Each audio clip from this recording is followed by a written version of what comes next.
আপনারা জানেন যে অসুস্থতা আছে আমার, কিন্তু তারপরেও যখন এরকম একটা সংকট সমাজে নেমে আসে, একজন সাধারণ নাগরিক হিসাবে যদি সেখানে অংশগ্রহণ না করি তাহলে নিজেকে একটা পাপবোধের অংশীদার হিসাবে মনে হয়। আজ আমরা যেখানে এসেছি ঠিক এই মাটি থেকে ভয়ঙ্কর এক অন্যায়, ভয়ঙ্কর এক অবিচারের ইতিহাস যেটা গোটা পশ্চিমবাংলা সহ গোটা ভারতবর্ষের মানুষ দেখেছে। আর একইভাবে আবারও একটা অন্যায় এবং অবিচার, সেটাও পশ্চিমবাংলার মানুষ সহ গোটা ভারতবর্ষের মানুষ দেখল। দুটো বিষয় ঘটল দুটো প্রতিষ্ঠান, এবং দুটোই সরকারি প্রতিষ্ঠান। একটা সরকারি চিকিৎসা ব্যবস্থার অন্তঃসার শূন্যতাকে ধরিয়ে দিল, সেখানে লুকিয়ে থাকা যে চোরা চক্রান্ত, শাসকের যে ভিতরে প্রতিষ্ঠানের ভিতরে তাদের যে সিন্ডিকেট, সেগুলোকে যেমন তুলে দিল, একইভাবে সরকারি শিক্ষা ব্যবস্থার ক্ষেত্রেও একটা ভয়ঙ্কর সংকট নেমে আসলো। একই কারণ, দুটোর মূল কারণ হচ্ছে দুর্নীতি। এই দুটো জায়গায় দাঁড়িয়ে শিক্ষা এবং স্বাস্থ্য এবং দুটো প্রতিষ্ঠানের জায়গা থেকেই সাধারণ কিছু বিষয় উঠে আসলো। তার মধ্যে একটা সবচেয়ে বড় ব্যাপার হচ্ছে অবিচার। দুটো জায়গাতেই অন্যায় হয়েছে এবং দুটো জায়গায় ন্যায় বিচার লঙ্ঘিত হয়েছে। আপনারা জানেন যে এই আরজিকর যেখানে আমরা আজকে সমবেত হয়েছি, সেখানে ভয়ঙ্কর এক ন্যক্কারজনক অমানবিক ঘটনা ঘটেছিল। সেই তার প্রতিবাদে আমরা যারা সচেতন নাগরিক, যারা মনে করি যে শুধুমাত্র বেঁচে থাকা, নিজের কাজ করা, শুধু এটুকুই নয়, গোটা সমাজ মানুষের কাছে আমাদের কিছু দায়িত্ব আছে।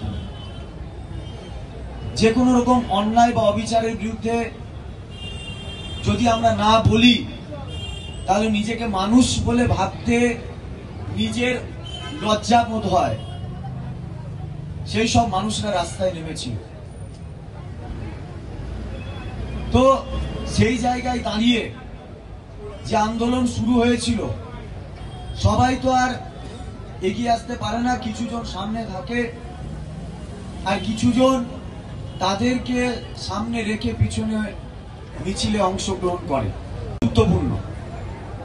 কিন্তু যখন কোন একটা অব্যবস্থাকে, তার মুখোশকে যখন কেউ ছিঁড়ে দিতে চায়, তখন ব্যবস্থার ভিতরে খুব শক্ত শিকড়ে দাঁড়িয়ে থাকা সেই রাক্ষসগুলো, সেই অমানুষগুলো সেটাকে মেনে নিতে চায় না। তারা একটা ভয়ঙ্কর যে আক্রমণ নামিয়ে আনে তাদের উপরে। আজকে আমরা দেখলাম যে একটা কাউন্সিলিং প্রক্রিয়া তৈরি হয়েছে। সেই কাউন্সিলিং প্রক্রিয়ায় পরপর যারা মেরিটের ভিত্তিতে ছিল তারা কাউন্সিলিং করিয়েছে, তারা নিজেদের পোস্টিং নিয়েছে। এগুলো তাদের স্বাভাবিক অধিকার যে আমার মেরিট ছিল, আমি আমার মেরিটের বলে কোনখানে কোন জায়গায় পোস্টিং নেব সেই চয়েসটা আমি করতে পারি। আরজিকর আন্দোলনের যে তিনজন ডাক্তারবাবু, তারা তাদের মেরিটকে পাথেয় করে তারা কাউন্সিলিং করেছে, তাদের পোস্টিং নিয়েছে, এটা তাদের অধিকার এবং সিস্টেম। কিন্তু তারপরে দেখা গেল যেহেতু তারা শাসকের অন্তঃসার শূন্যতা এবং অরাজকতার বিরুদ্ধে লড়াই করেছে, তা একটা ভয়ঙ্কর প্রতিহিংসা তাদের উপর নেমে এলো এবং সেই প্রতিহিংসার জায়গায় দাঁড়িয়ে থেকে খুব অদ্ভুতভাবে শুধু এই তিনজনকেই টার্গেট করা হল। বাকিরা ছিল না তা নয়, বাকিরা ছিল, কিন্তু এই তিনজন মুখকে একদম দিনের আলোর মতো পরিষ্কার যে তা একটা প্রতিহিংসামূলক ভাবেই তাদেরকে অন্য জায়গায় বদলে দিয়ে যাও। কেন না, তারা অন্যায়ের বিরুদ্ধে রুখে দাঁড়িয়েছে।